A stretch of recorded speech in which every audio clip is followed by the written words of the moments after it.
The 8th of March 2014, a modern wide-body jet departs one of Asia's busiest airports, heading for Beijing, then vanishes from routine communication systems less than an hour later. And yet, it does not simply disappear in that first moment. Pieces of evidence continue to appear in different systems at different times, pulling investigators in conflicting directions. That is the paradox at the center of MH370. Not no evidence, too much evidence, in fragments. By the end of this episode, you will know what investigators could establish with high confidence, what they could only infer, and why the strongest evidence-backed direction is still not the same thing as a final verdict. At 1641 UTC, Malaysia Airlines flight MH370 departed Kuala Lumpur for Beijing. During the early phase of flight, operations looked routine. Then came the first break in continuity. Around 1719 UTC, the final voice communication was recorded. Shortly after, the transponder signal was no longer available to civilian secondary radar. If the aircraft was gone from one tracking layer, how did the story continue? That question defines almost everything that followed, because this case is not one single timeline from one single sensor. It is a stitched timeline built from voice logs, civilian tracking, military radar data, satellite communications, and later debris analysis. Each layer tells part of the story. None of them alone tells all of it. One of the most important early pivots came from radar interpretation. Publicly available summaries indicate that after contact loss on civilian systems, military radar data suggested the aircraft turned back, crossed peninsular Malaysia, and continued northwest before radar contact was eventually lost near the Andaman region. That turnback matters, because random communication failure does not automatically imply route reversal. A large route change creates a new branch in the investigation. Was this sequence driven by deliberate action, by cascading system effects, or by some combination where one event opened the door to another? Now we reach the second major evidence layer, satellite handshakes. Even after routine contact channels ended, the aircraft's satellite terminal generated handshake events with INMARSAT infrastructure. In plain language, these signals did not provide a cinematic live map. What they gave investigators was constraint. Think of it this way. A single handshake can place the aircraft somewhere on a broad arc, not at an exact point. Multiple handshake events over time narrow possibility, but they still do not produce one exact path with absolute certainty. This is why you hear two statements that seem contradictory but are both true. First, satellite data was crucial and narrowed the search direction. Second, satellite data did not by itself produce a courtroom-style final reconstruction. If you remember only one technical sentence from this episode, make it this. Signal is not location. Signal is constrained possibility. And constrained possibility was enough to force a dramatic operational shift. A dramatic shift. Early search assumptions centered on one region. Then radar and satellite interpretation pulled attention away from those first assumptions toward a southern corridor in the Indian Ocean. Search strategy moved because evidence moved. Not because anyone wanted drama, because the data demanded it. The underwater search campaign that followed became one of the largest and most technically difficult in aviation history, with priority area coverage on the order of 120,000 square kilometers. Pause on that scale for a second. Even with advanced sonar platforms, ocean operations at that size are brutally hard. Remote weather windows, seafloor complexity, drift uncertainty, and finite mission endurance. So when people ask, how can we still not have a full answer after all this effort? The first honest response is operational reality. Searching vast ocean regions under uncertainty is not linear work. It is probabilistic work. That phrase matters because people hear it and think it means guessing. It does not. Probabilistic search means you rank where evidence says the aircraft was more likely to be, then allocate limited ship time and sensor coverage accordingly. And when new evidence or revised modeling changes likelihood, you move the search. This is exactly why different search phases can look inconsistent from the outside while still being rational from an operations perspective. Investigators were not drawing random circles on maps. They were testing evolving hypotheses against track data, timing constraints, fuel endurance assumptions, and ocean behavior models. The hard truth is that a mathematically reasonable search can still fail to find the target if key assumptions are wrong, or if the final resting location sits outside the highest priority band. That is not a dramatic loophole. It is a known feature of deep ocean search under incomplete information. So the absence of immediate recovery is not evidence of no method. It is evidence of just how punishing this class of problem is. Now we enter the most sensitive part of the narrative: personal factor hypotheses.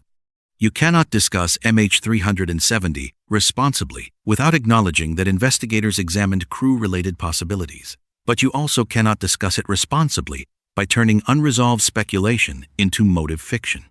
The official safety investigation language is careful for a reason. Public summaries indicate no conclusive motive finding and no evidence in reviewed records that permits a definitive accusation. So what can we say, and what should we not say? We can say that route behavior and sequence patterns were investigated in depth. We can say that human intervention scenarios were considered. We can say that some evidence patterns are interpreted by analysts as more consistent with deliberate diversion than with a sudden single-point failure. But we should not say any individual's intent was proven, because it was not. And this distinction is the difference between disciplined analysis and storytelling drift. Now let's test the competing explanation families directly. One lane is technical failure first. For example, combinations of systems malfunctions, possible depressurization pathways, crew incapacitation scenarios, and subsequent continuation of flight. This lane can explain parts of the evidence, especially why later flight stages may have lacked active communication in normal channels. But it can struggle with specific route change features depending on how each sub-scenario is modeled. The second lane is deliberate diversion first, a purposeful early route change, followed by a long continuation phase, eventually ending in the southern corridor. This lane can fit certain track behavior features more naturally, but it still does not become legal proof of motive or full sequence without key physical evidence. So where does an evidence-first script land? It lands here. On the currently available public evidence, deliberate diversion is treated as the strongest fit direction. Direction, not verdict. Strongest fit is still not proof. Why? Because causal certainty in aviation accident analysis depends on chain closure, and chain closure depends on critical physical evidence that has not been fully recovered. No recovered flight data recorder narrative. No cockpit voice recorder narrative. No complete main wreckage field reconstruction available for final causal closure. This is exactly why the Malaysian safety investigation states it could not determine the real cause of the disappearance. And that is not investigative weakness. That is investigative honesty. And this is where language discipline becomes critical. In unresolved cases, there is pressure to turn, most likely, into certain, because certainty feels emotionally complete. But investigation standards are designed to resist that pressure. A confidence-labeled statement might say, N, this pattern is more consistent with X than Y. A verdict-level statement says, N, X, happened. MH370 remains in the first category. Narrow direction, no closed verdict. That distinction protects both truth quality and public trust. If analysts overclaim, they contaminate future interpretation and create false closure. If analysts underclaim, they hide useful directional learning. The job is to hold both at once. Say what the evidence supports, and stop exactly where the evidence ends. Now add the debris question, because this is often misunderstood. Recovered debris pieces have been assessed and linked to MH370 with varying confidence levels, including items with strong attribution. That evidence was meaningful. It strengthened directional understanding. But debris attribution is not the same as full mechanism reconstruction. Debris can tell you where uncertainty narrows.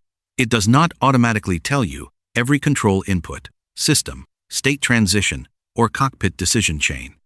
And that is the core reason this case still sits in the unresolved category. Not because nothing was learned, because not enough was learned for final closure. So what did the system learn, and why should engineers and operators care? First, global tracking philosophy changed. MH370, together with prior long-range loss events, accelerated pressure for stronger aircraft tracking concepts and distress tracking expectations. Second, the case exposed how difficult multi-jurisdiction crisis response becomes when sensor layers are fragmented across institutions, borders, and procedures. Third, it showed that uncertainty itself is an engineering variable.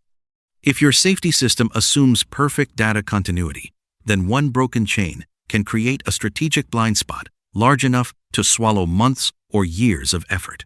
And this is where the episode stops being only about one flight. It becomes a design lesson for complex systems. Build for failure modes you can name, and also build for uncertainty modes you cannot name yet. That means better interoperability between tracking layers, clearer evidence confidence labeling in live operations, faster probabilistic search replanning, and disciplined communication that separates confirmed fact from interpreted fit. Because once public trust fractures, technical truth has to be rebuilt methodically, not marketed, built. So, what really happened to MH370? A modern aircraft exited routine monitoring channels, left a fragmented evidence trail across different systems, and forced one of the hardest investigation and search efforts in aviation history. The strongest evidence-backed direction in this script is deliberate diversion. But the final causal verdict remains unresolved. And that unresolved status is not a dramatic flourish. It is the current boundary of public evidence. If that feels unsatisfying, it should. Engineering and investigation are not story engines. They are truth engines. And sometimes the truthful answer is a narrowed uncertainty, not a complete conclusion. MH370 is remembered as a disappearance. It should also be remembered as a system stress test for global aviation, tracking, coordination, evidence interpretation, and how we communicate uncertainty under pressure. The plane may be missing. The lesson is not. Design systems so that losing one layer of visibility does not mean losing the whole picture. Because in high-stakes systems, mystery is not just an emotion, it is a failure mode.